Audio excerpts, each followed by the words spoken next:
Dial 112च्या तत्परतेने दरोड्याचा गुन्हा उघडकीस, 11 आरोपी जेरबंद. अंबकेश्वर पोलिसांची धडाकेबाज कारवाई, 6.5 लाखांचा मुद्देमाल जप्त.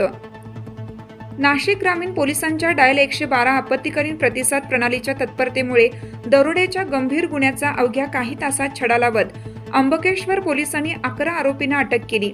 आरोपींकडून महिंद्रा कंपनीचा tractor, SQMM, conductor wire, 5 mobile phone तसेच गुन्ह्यात वापरलेली घातक शस्त्रे असा सुमारे 6,80,000 रुपयांचा मुद्देमाल जप्त करण्यात आला. 26 जुलै रोजी पहाटे 3च्या सुमारास त्र्यंबकेश्वर पोलीस ठाण्याच्या हद्दीतील तळेगाव शिवारात स्वामी समर्थ केंद्राजवळील सबस्टेशनच्या आवारात ही घटना घडली. साईट सुपरवायझर ज्ञानेश्वर सुळे व त्यांच्या सहकाऱ्यांना 10 ते 12 जणांच्या टोळीने तलवार, कुऱ्हाड, लोखंडी रॉड, कटर व कोयत्याचा धाक दाखवत मारहाण करण्याचा प्रयत्न केला. त्यानंतर त्यांना जबरदस्तीने रोखून ठेवत मोबाईल फोन, साईडवरील ट्रॅक्टर तसेच विद्युत उपकेंद्रासाठी वापरण्यात येणाऱ्या कंडक्टर वायरचे 2 ड्रम असा 11,11,050 रुपयांचा मुद्देमाल लुटून नेला. घटना घडल्यानंतर फिर्यादीने तात्काळ डायल 112 वर संपर्क साधून पोलिसांना माहिती दिली. माहिती मिळताच त्र्यंबकेश्वर पोलीस ठाण्याचे पोलीस निरीक्षक, दुय्यम अधिकारी आणि गस्तीवरील पथक घटनास्थळी दाखल झाले.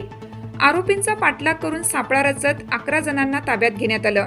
त्यांच्या ताब्यातून चोरीस गेलेला मोठा मुद्देमाल आणि गुन्ह्यात वापरण्यात आलेली तलवार, कुऱ्हाड, कोयता, लोखंडी कटर, पक्कड, स्क्रूड्रायव्हर आदी साहित्य जप्त करण्यात आलं. या प्रकरणी अंबकेश्वर पोलीस ठाण्यात गुन्हा क्रमांक 125/2026 अन्वये भारतीय न्याय संहितेच्या कलम 310(2) व 140(3) अंतर्गत गुन्हा दाखल करण्यात आलाय. अटक करण्यात आलेल्या आरोपींकडून अधिक चौकशी सुरू असून उर्वरित आरोपी व चोरीस गेलेल्या उर्वरित मुद्देमालाचा शोध सुरू आहे. नाशिक ग्रामीण जिल्हा पोलीस अधीक्षक, अप्पर पोलीस अधीक्षक तसेच उपविभागीय पोलीस अधिकारी यांच्या मार्गदर्शनाखाली त्र्यंबकेश्वर पोलिसांनी डायल 112 प्रणालीच्या माध्यमातून अत्यंत वेगाने प्रतिसाद देत दरोड्यासारख्या गंभीर गुन्ह्यांचा यशस्वी उलगडा केला. या कारवाईमुळे नाशिक ग्रामीण पोलिसांच्या तत्परतेचे पुन्हा एकदा दर्शन घडलं आहे.